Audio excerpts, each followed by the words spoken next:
Hey son, I see you're watching one of your hentai. No, this is a Let's Play. Then what the heck is hentai? Good morning, everybody, and welcome to this episode of the Daily Hotpot. I am your co-host, Drift, aka Robbie. And I am Khuon. Good morning, everyone. Good flippity-doo morning to you, everybody. Welcome back for this Wednesday episode of the Daily Hotpot. Hopefully you guys are having a great morning, great commute. Khuon, how are you doing this morning? I'm doing pretty well. I don't know why, but I'm feeling quite animated this morning. Are How you about now? you? Well, you know what? I'm also animated this morning, and you want to know why? Why? Because today we are talking about the rise of adult animation. And no, I don't mean hentai and pornography, but I mean...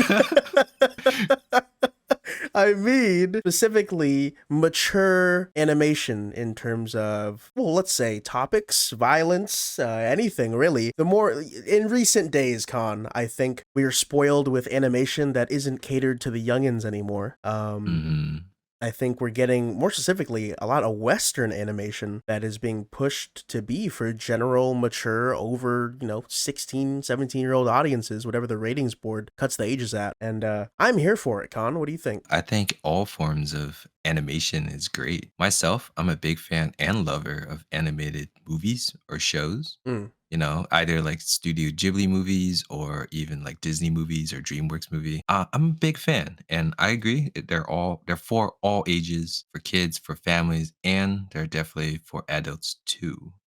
And I think if we were to like get into it and to stick with one particular topic, I remember in high school. I don't know if you remember, but when the Matrix movies were coming out, they had this one DVD where it's a collection of short animated movies, or rather short animated episodes around the Matrix world. And for some reason that stuck with me, or at least the concept of having a world building collection of short stories into one animated DVD or animated series. That stuck with me. And I think that recently, within like the last 5 years, that concept kind of like has risen back again with like, the Netflix Love, Death and Robots. I'm a Oh, big fan of anthology those. series, you mean? Yeah. Yeah. I'm a big fan of that series. I think there's like four seasons or 3 seasons, Three, I and think, yeah. for the most part, they're all great, and it's like the perfect definition of adult animation, right? So all the stories are definitely for adults. They're very mature. They're very risque. They're very violent. Yeah, like for some reason, like the rise of it. Even Star Wars had one. It wasn't good, but I heard they had one. The What If series? Yeah. Yeah. So like I think there's definitely, like you said before, a big rise in like very specific animation or animated movies or TV shows for adults. Yeah, it's a thing. I think, as I said, it was something specifically in Western animation. I mean, look, were there niche, even indie or lower budget adult animation throughout the history of cinema, whether it's films or TV? Yes, there were. But I think for a lot of the culture, especially in the West, it's animation is for kids. And to be fair, that is a medium that has been forwarded towards kids for a long time. But nowadays we're getting so many amazing animated series, 3D, 2D, you name it. I mean, like I said, you said Love, Death, Robots with the anthology series. You have game adaptations like Arcane or Castlevania, the first couple seasons, and the newest one that's like a sub-series with a different character. You have Blue-Eyed Samurai. You have... did they come out with it? I remember it was super hyped. It was the return of Samurai Jack, but it was like a mature version of Samurai Jack or whatever. And I remember they got teased a long time ago. Yeah, I don't think it came out yet, and I don't know how I feel about that, but because I love Samurai Jack, that was like my jam. So I don't know how I feel about a gritty version. It's already gritty, but an even grittier version. I don't know. Yeah, it's interesting. But yeah, we're in such a, I don't want to use such a grandiose word as like a renaissance, but we're in a time where adult animation is so widely accepted and yearned for. I think especially with animation just in general being so strong. I mean, even in the kids animation, I mean, you have Puss in Boots: The Last Wish, you have the Spider-Man, Spider-Verse, the first one, the second one, all these great animated series. I mean, animation is been pushing the field forward for like in the past 5, 8, you could say 10 years. It's been really, really great. And I do want to give a shout out, without being remiss, to mention anime in general, because I think Japan has been very forward thinking in the fact that animation was not relegated just for kids, and that animation is something that is just another form of storytelling. And we know this. I mean, if you look back at some of the 90s animes, I mean, that shit, 80s, I mean, they didn't pull their fucking punches. No, they did not. So, I think Japan holding their guns and being like, yeah, well, this is just animation, this isn't just for kids. We're going to tell stories and tell mature ones and for all ages, really. And animation is widely respected and not pigeonholed to an age group. So I think, with anime being so popular nowadays and its growing popularity, I think more studios in the West and more people are understanding that people want mature animation, and thank God we're being given it. There's more to come, and I think we're in such a calm down. What, bro? I just chuckled. Anyway, speaking of that, yeah, all the hentai. I'm just kidding. but yeah, mature animation is in such a great place right now, and I think there's so much more to come. Now, fuck, I didn't want to say that, but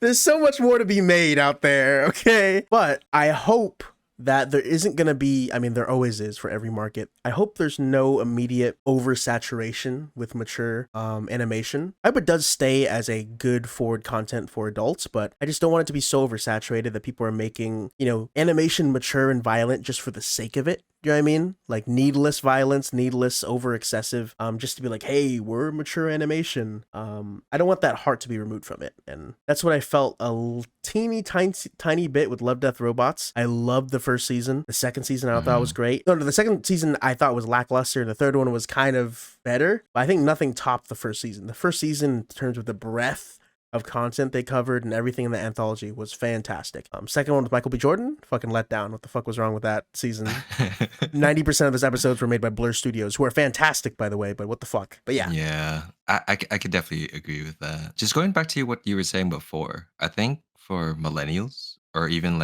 for people in their mid and late 20s, obviously anime was kind of their first look into mature animation or mature animated content.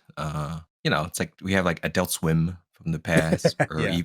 we had the Sci-Fi Channel back in the days where they would occasionally have movies from Japan, stuff like that. For me, anyways, that was definitely my first look into a whole new genre where it was definitely topics you weren't going to see on Nickelodeon or the Cartoon Network. Oh God, no. During the daytime. But even Nickelodeon, there's Ren and Stimpy, which is pretty mature for its audience, I guess. There were they did definitely tell some jokes. there were definitely sprinkles of mature, or maybe immature, some might say, but there are definitely jokes and content that were not quite fully appropriate for kids. And I think for people who grew up with those kind of content, I think it naturally progressed to them wanting more. It's just not like a whole, but yeah, when you get that little taste, that little flavor of what could be. One of my most distinct memories was watching Avatar: The Last Airbender, and my brother at the time, who was super big into anime. I think I was young enough, watching as Avatar was progressing through its books and seasons, that my brother would come watch with me sometimes and sit on the couch, and he'd look and he'd be like, "Oh, this is cool," and I'm like, "Oh, you don't like it?" And he goes, "I don't know, I feel like I would like it more if it was bloody, people actually got hurt." And keep in mind, my brother is someone who put me on to a Cowboy Bebop, a Samurai Champloo, Bleach, all these animes are they don't cut their shit, especially something like Samurai Champloo or Full Metal Alchemist. They put me on to they don't pull their punches. And he's like, yeah, if they were bending, he's like, it'd be so sick. Imagine they just made Avatar: Last Airbender as an actual anime, and it was just the bloody crazy shit, shit hurts you. Icicle blades fucking just gutted someone, bro. Someone gets crushed by a rock, and I was like, oh, as a kid, I was like, yeah, that's terrifying. I'm okay. But as an adult, not saying that I want Atla to change its target audience, but I'm like, you know what? That'd be interesting. It's an interesting idea, to put that world in a mature context, which, a lot of fan videos have done that before for a plethora of series of this wasn't made for an adults. Here's what happens if you made this for adults, not counting all the triple X parodies, but sorry. Well, I'll leave it alone, guys. I'm sorry. I'll leave it alone. I can kind of agree. I don't know for the core show, it should definitely stick with like the kid theme. Oh, for sure. Yeah, But core show, yes. I definitely wouldn't mind, like I mentioned before, like little what ifs, right? Little like world building short stories around, Atla. I think that'd be great. Like the world itself is ripe for different stories, and that's something I would definitely see for sure. Yeah, that's Atlas is such a great universe. It's a great world. It almost makes me a little sad that I want to be careful when I say this, but it's a little sad that we don't have more like opportunities to venture through the world besides, let's say, the animated series or the comics or the books. But equally, if they like hoard out this IP to like whoever wants to make shit, we also get dog shit, because I am a fan of the Warhammer 40k universe, and Games Workshop likes to whore out their IP to whoever. I mean, they make money, right? Oh, you wanna use our IP? Cool. Whatever. And God, the plethora of shitty mobile games or terrible online indie games made of Warhammer with that licensing is absolute dog shit. And I wouldn't wish that on a franchise like Atla that I respect so much. But a man can dream. That's like the natural progression of IPs, anyways, right? Like look at Star Wars. Oh God. There's good content and there's plenty of bad content. I can't even. I don't even want to look. Don't look. Don't look. I'm closing my eyes. I'm putting on the fucking blinder thing that Luke had, and then just gonna fucking block all the hate and images by sensing it with the Force. So fuck it. Yeah, but I don't know. There's so much great adult content out there. Let me rephrase that. There's a lot of mature there's anime. Unlimited adult content. There's unlimited, guys. I don't know if you guys have opened your private browser, but there is so much.